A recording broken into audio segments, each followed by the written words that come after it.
반갑습니다. 화면톡 김대한입니다. 자, 이번 시간, 지난 시간에 이어서 직업상담 진단에 대해서 더 강의를 하도록 하겠습니다.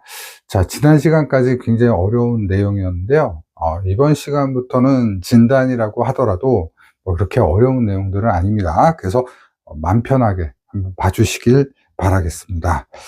자, 그러면 76번 문제부터 보도록 하겠습니다. 76번. 자, 76번. 구성타당도를 분석하는 대표적인 방법 두 가지를 쓰고 설명하시오. 자, 기출이 굉장히 많이 됐어요. 자, 여러분들, 타당도 종류는 굉장히 기출이 많이 됩니다. 그래서, 요 76번 하기 전에 전반적인 타당도에 대해서 정리를 한번 하도록 하겠습니다. 왜냐면 구성타당도 말고도 다른 타당도들도 시험에 나오거든요. 그래서 전반적인 타당도 종류에 대해서 정리하고 넘어가도록 하겠습니다. 자, 그러면서 이제 같이 구성타당도도 보시면 되겠죠. 자, 스토리텔링을 할게요.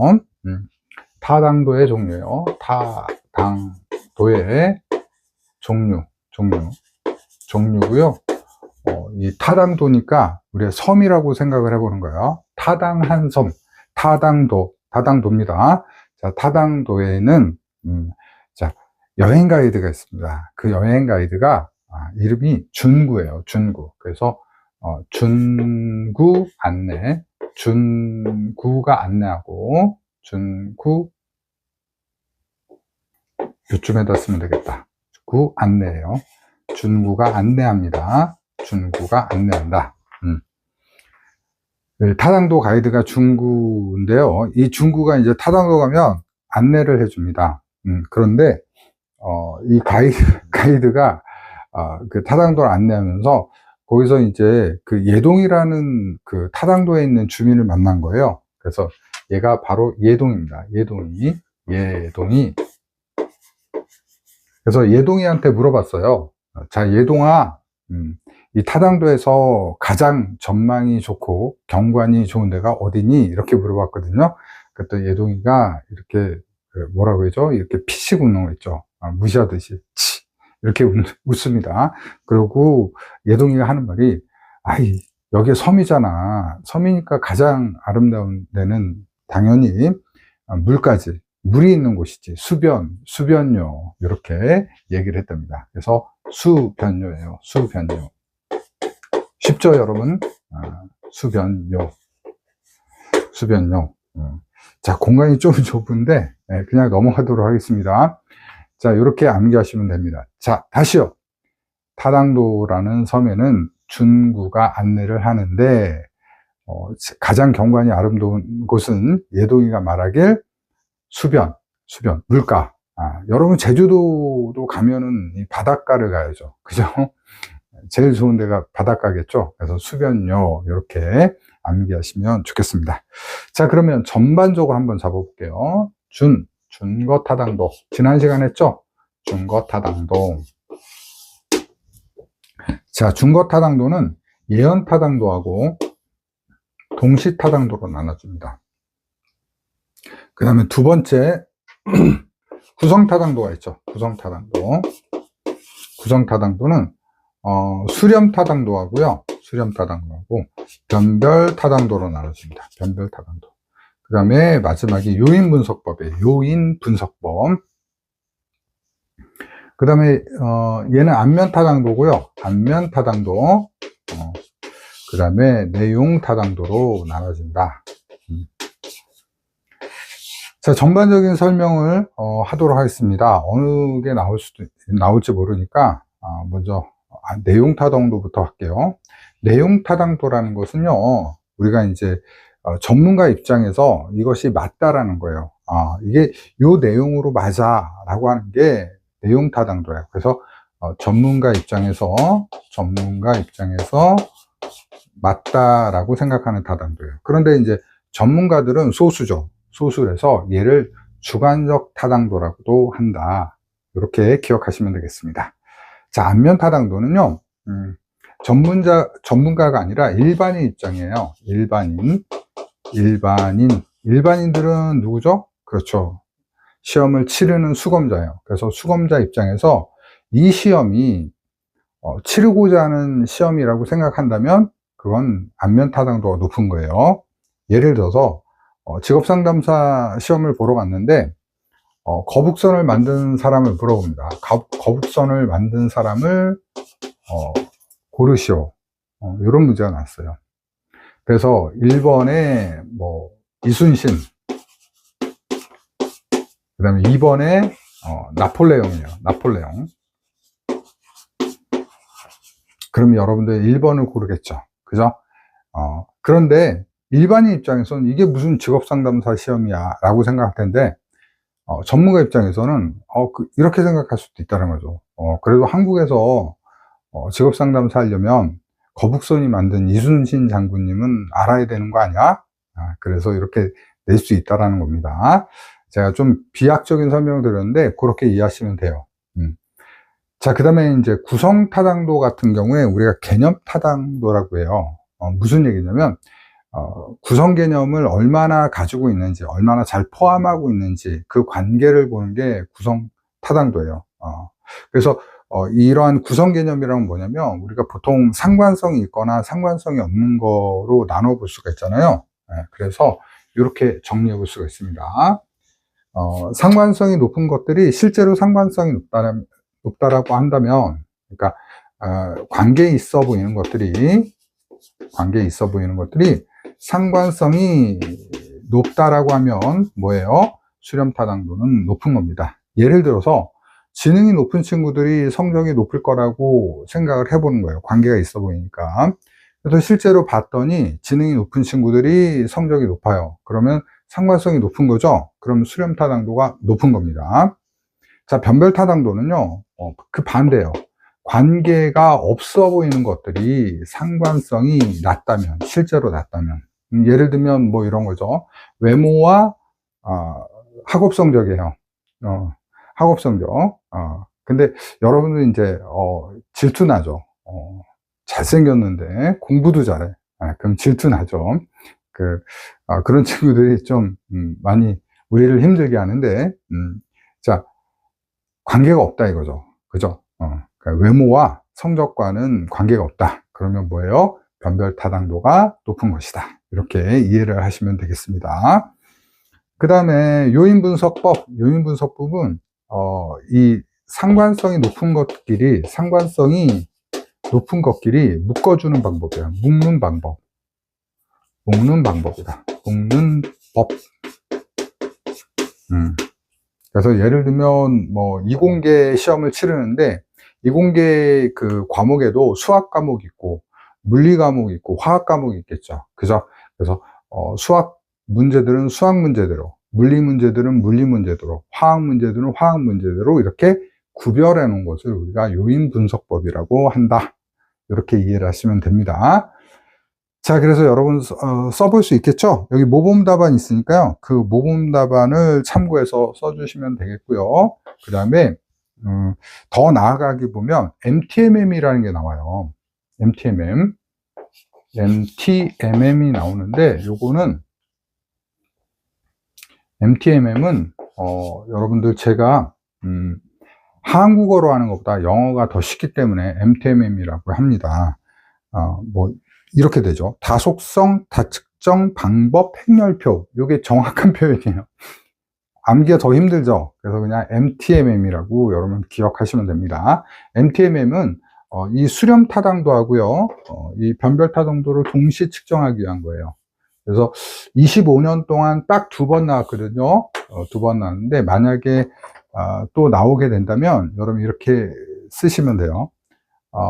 첫 번째, 관계 있는 것끼리 상관성을 측정하고, 그 다음에 관계 없는 것끼리 상관성을 측정한 다음에 이 둘 간의 관계, 상관성을 측정해 보는 거. 이렇게 세 단계로 쓰시면 좋은 답안이 됩니다. 그리고 여러분들 모범 답안이 있으니까요. 거기 더 나아가기 참고해서 작성하시면 되겠습니다. 자, 그 다음에 이제 준거타당도죠. 준거타당도 지난 시간에 했죠. 준거타당도가 왜 중요한지, 그죠?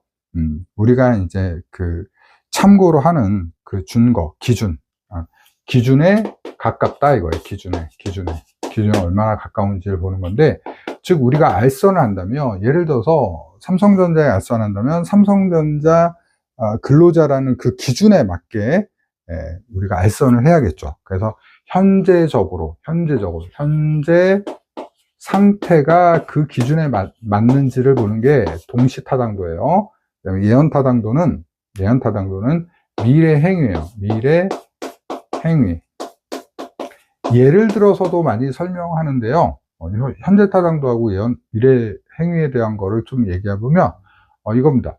영어 면접을 봤어요. 영어 면접을 봤는데 이 친구가 토익 점수가 굉장히 높아요. 영어 점수가 잘 나왔는데 토익 점수가 높아요. 이건 거의 동시에 거죠. 토익은 거의 2달에 한 번꼴로 치러서 상시 시험이라고 하거든요. 그죠? 동시로 봤더니 어때요? 높다더라. 이렇게 보는 거예요. 그러면 이 영어 면접은 잘 만들어진 면접이라고 볼 수 있는 거죠. 그 다음에 예언타당도는 입사시험하고 인사고과예요. 입사시험을 치르고 난 뒤에 1년 뒤에 인사고과를 치르죠. 그래서 입사시험을 치르고 1년 뒤에 봤더니 입사시험 성적이 높은 친구가 인사고과도 높다더라. 그러면 이 입사시험은 잘 만들어진 거죠. 그죠? 그래서 요거 예를 들어서 설명하셔도 많이 나오기 때문에 요거 잘 기억하시면 좋을 것 같습니다. 자, 한번 복습 차원에서. 그리고 이제 중거타당도는 여러분들 시험에 많이 나오니까 꼭 기억해 주시기 바라겠습니다. 자, 그 다음에 77번 문제 가겠습니다. 77번. 자, 77번. 심리검사 사용 시 윤리적 문제와 관련해서 주의하여야 할 사항 3가지만 쓰셔. 주의사항. 심리검사 주의사항.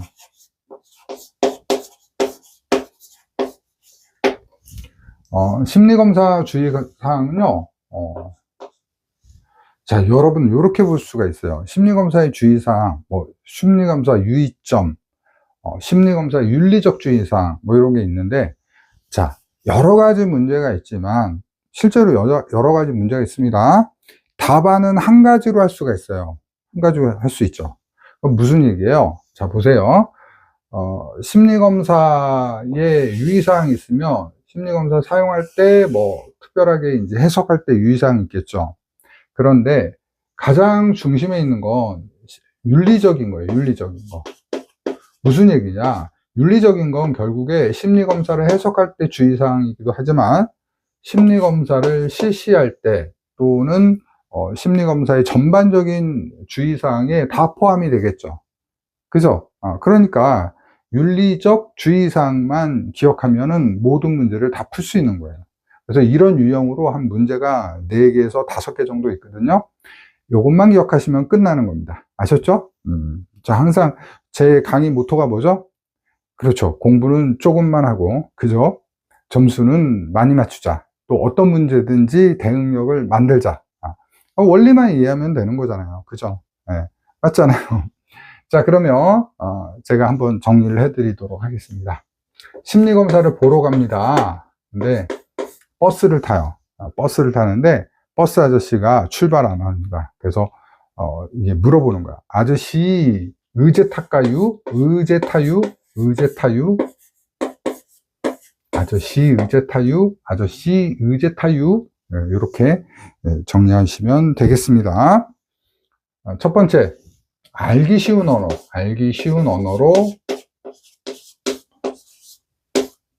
설명할 것 또는 실시할 것. 그 다음에 시대의 뒤떨어짐을 인정할 것. 무엇이? 심리검사가. 여러분, 홀랜드 검사도요, 세계대전 때 만들어진 거예요. 벌써 40년 막 이렇게 넘어가는 검사예요. 그죠?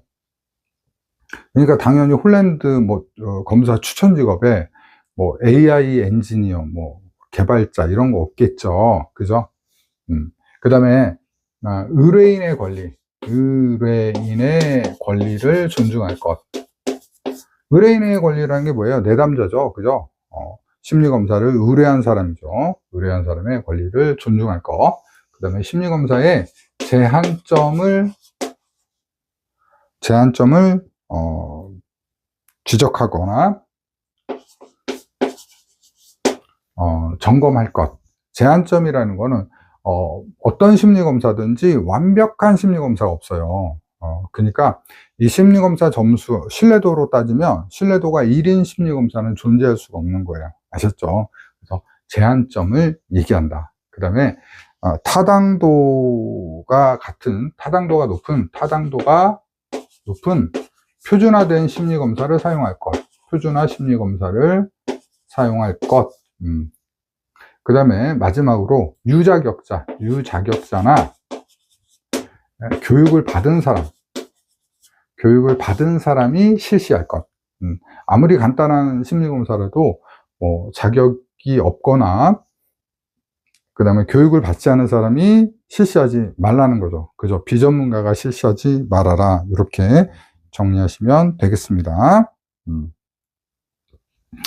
자, 그 다음에 78번 문제 보겠습니다. 78번. 부정적인 심리검사가 나온 내담자에게 검사 결과를 통보하는 방법. 부정적인 심리검사가 결과가 나온 경우 통보하는 방법. 심리검사가 나왔을 경우에 통보하는 방법. 알려주는 방법입니다. 자, 요거는 그냥 교재 보면서 제가 구두로 말을 해보겠습니다. 이런 거는 이제 또 그냥 여러분들 이해를 통해서 하는 게 좋겠죠. 첫 번째, 내담자의 방어를 최소화하기 위한 해석을 하는 게 중요합니다. 우리가 상담에서 방어는 좋지가 않아요. 그 다음에 두 번째, 내담자가 검사 결과에 충격을 받지 않도록 유의해야 된다. 그 다음에 숫자나 통계보다는 일상적인 용어로 설명한다. 그 다음에 그 검사 결과는 몇 점입니다 라는 것보다 적절한 해석을 하는 것이 좋다. 그 다음에 마지막으로 부정적인 결과가 알려지지 않도록 비밀보장에 유의한다. 그래서 비밀보장, 해석에 유의, 그 다음에 충격을 받지 않도록 하는 거, 그 다음에 내담자의 방어, 저항, 같은 겁니다. 저항이나 방어가 일어나지 않도록 한다는 거, 이렇게. 점수보다는 해석에 더 집중한다는 거, 이렇게 정리하시면 되겠습니다. 자, 79번 갑니다. 79번. 자, 79번은 이제 MBTI 문제예요. MBTI. 국민 심리검사죠. 국민 성격유형검사. 그래서 일반인들도 많이 알고 있어요. 그죠? 옛날에는 저도 이제 상담할 때 MBTI 같은 것들을 이제 같이 활용해서 했는데 요새는 너무 많이 알고 있으니까 MBTI는 거의 활용하기가 힘든 정도가 됐다 라고 좀 얘기할 정도로 어떻게 보면 전문가들보다 일반인들이 굉장히 많이 알고 있는 그런 심리 검사입니다. 자, MBTI는요, 문제 유형이 딱 정해졌어요. 얘는요, 그냥 간단한 기초적인 것만 물어봐요. 그래서 한번 정리해 보겠습니다. 애정판생이에요. 애정판생. 그래서 외내, 감직, 사감판인.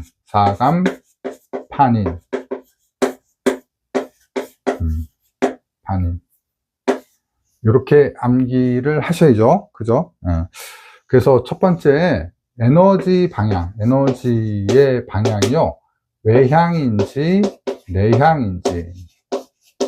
그 다음에 정보의 습득. 감각적으로 우리가 정보를 인식하는. 감각형은요, 만져봐야 돼요. 이렇게. 만져보지 않으면, 눈으로 보고 만져보지 않으면 자기가 인식을 못해요. 직관형은요, 그렇지 않죠. 벌써 이제 쇼핑몰 같은 거 이제 사이트 들어가잖아요. 거기서 의자가 나오면 직관형은요, 벌써 자기 머릿속에서 의자를 딱 인테리어를 합니다. 그 다음에 거기다가 뭘 배치할까 딱 구상을 해요. 이게 직관형이에요. 감각형은요, 갖다가 놓지 않고는 내가 알아차리기 힘든 유형이에요. 그 다음에 판단형, 우리가 어떤 판단을 할 때는 사고형으로 하거나 감정형으로 할 수 있다는 거죠. 그죠? 그래서 사고와 감정, 굉장히 양극적이죠. 그래서 뭐 그 예능에도 이런 거 좀 나왔어요. F하고 T하고 안 맞는 거예요. F. 이게 F죠. 이게 사고가 T죠. 그래서 안 맞는 겁니다. 그러니까 아무튼, 감정적으로 우리가 판단하는지, 감정에 입각해서 판단하는지, 논리적으로만 판단하는지, 이것을 판단형이라고 볼 수 있죠. 판단 유형. 그 다음에 생활 양식이 있습니다. 우리가 생활 양식이 있는데, 생활 양식은 판단 유형하고요. 그 다음에 인식 유형이 있어요. 판단 유형은 계획적으로 하죠. 어떤 걸 계획적으로 스케줄을 잡아가고, 인식 유형은 약간 융통성을 가지죠. 그래서 여행으로 설명하면 굉장히 쉽거든요. 자, 외향형은요, 여행을 가면 오늘 여행 가야지 그러면 바로 합니다. 이게 외향형이에요. 내향형은요, 티를 안 내요. 가만히 조용히 있다가 판단합니다. 그리고 뭐 깊게 생각을 하죠. 그 다음에 이제 우리가 어떤 바닷가로 여행을 간다 그러면 이 감각형 같은 경우에는 뭐 그런 여행 상품이 있어요. 그러면 내가 여행 갔을 때를 파악하기 위해서 뭐라도 만져봐야 돼요. 뭐 브러쉬어도 보고, 뭐 거기에 있는 조개도 만져보고, 이거 그쪽에서 난 조개예요, 특산물이에요, 이렇게 만져봐야 돼요. 근데 직관형은요, 자기 혼자 그냥 눈을 감고 상상합니다. 하얀 모래사장에 파란 바닷가, 그 다음에 여기 파라솔 꽂고, 그죠? 여기다 망고 주스 하나 놓고, 눈 감고, 그죠? 이게 직관형이에요. 판단에서 이제 사고형은 가성비를 찾아요. 같은 거라면 좀 더 싼 거를 찾는 게 이제 논리적으로 하는 거고요. 감정형은 가심비라고 해서, 여러분 가심비 아세요? 조금만 더 써도 내가 이 만족도가 더 높아지는 그런 상품이나 숙소를 찾습니다. 그 다음에 이제 생활 양식은요, 이 판단형 같은 경우에는 패키지형 상품을 좋아해요. 왜? 계획대로 쭉 움직이니까. 근데 인식형은요, 뭐 이제 그날 뭐 늦잠 잤어요. 그럼 뭐 여기서 그냥 돌아다니지, 아니면 호텔방에서 뒹구르지 뭐, 이런 게 인식형이라고 보시면 됩니다. 자, 그래서 그렇게 여러분들 작성을 해 주시면 될 것 같고요. 자, 그 다음에 이제 80번 80번 문제 보겠습니다. 80번 MMPI라고 해서 다면적 인성검사예요. 인성검사. 그래서 이 M이 미네소타 대학이거든요. 그러니까 미네소타 대학의 다면적 인성검사라고 보시면 됩니다. 자, 이 MMPI는요, 우리가 그 임상척도를 포함한 그런 심리검사인데요. 성격 검사인데, 보통 이제 그 심리적, 정신적 문제가 있는 사람들 대상으로 하는 검사가 MMPI입니다. 하지만 이제 일반인에게도 우리가 측정을 해볼 수 있는 검사다라고 보시면 되겠어요. 자, MMPI는 이제 특이한 게 타당도 척도라는 걸 가지고 있죠. 그래서 타당도 척도 이 네 가지가 시험에 나옵니다. 그래서 우리 시험에 나온 거는 L척도, F척도, K척도가 있는데 저는 모두 다 설명하겠습니다. 자, 물음표 L, F, K, 물음표 LFK. 여러분 이제 존 F 케네디 있죠. 존 F 케네디 연상하시면서 기억하시면 좋겠습니다. 물음표 누가 죽였는지 모르겠어. 존 F 케네디, LF 케네디를 이렇게 좀 뭐 말이 안 되죠. 다 말이 안 되잖아요. 아저씨, 유제타카유 뭐 다 말이 안 되는데 여러분이 좀 연상하는 게 중요하다는 거예요. 자, 그러면 물음표 척도부터 하도록 할게요. 얘는요, 무응답 척도라고 해요. 무응답 기억해 두세요. 답을 쓰려면 뭔가 써야 될 거 아닙니까? 무응답. 그래서 물음표 척도는요, 이 수검자가 yes와 no에 아무것도 답을 하지 않거나 둘 다 답을 하게 되는 케이스를 말합니다. 요거는 무응답과 마찬가지가 되겠죠. 그 다음에 L 척도는 거짓말 척도예요. 거짓말. 사실 이제 거짓말만 이 뭐라고 했죠? 영어의 약자라고 보시면 돼요. 이런 것들은 영어의 약자라고 볼 수가 없어요. 그래서 얘는 lie 척도, liar 그러죠. 거짓말쟁이, 그죠? 얘는 lie 척도라고 합니다. 그래서 얘는 거짓말을 하는데요, 세련되지 못한 거짓말을 하는 거예요. 거짓을 말하는 것을 말한다. 보통 이제 정신적으로 약간 지체가 있는 사람들이 사용하게 되는 거짓말이라고 보시면 됩니다. 그 다음에 F 척도는 비전형 척도예요. 비전형 척도. 전형 척도.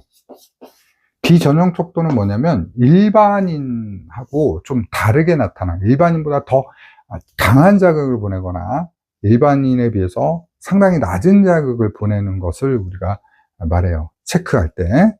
그래서 비전형 척도는 일반인과 다른 성향을 보이는 것을 측정하는 척도예요. 그래서 비전형이라고 합니다. 그 다음에 K 척도는 우리 교정 척도라고 합니다. 교정 척도라고 하는데요. 교정 척도는 정상인처럼 보이지만 사실은 문제가 있는 것을 말하는 거죠. 정신장애가 있는 사람들을 가려내기 위한 척도예요. 그래서 이 사람들은요, 거짓말을 하는데 세련된 거짓말을 합니다. 세련된 거짓말을 한다. 그런 유형을 이제 가려내는 것을 우리가 교정 척도라고 보시면 되겠습니다.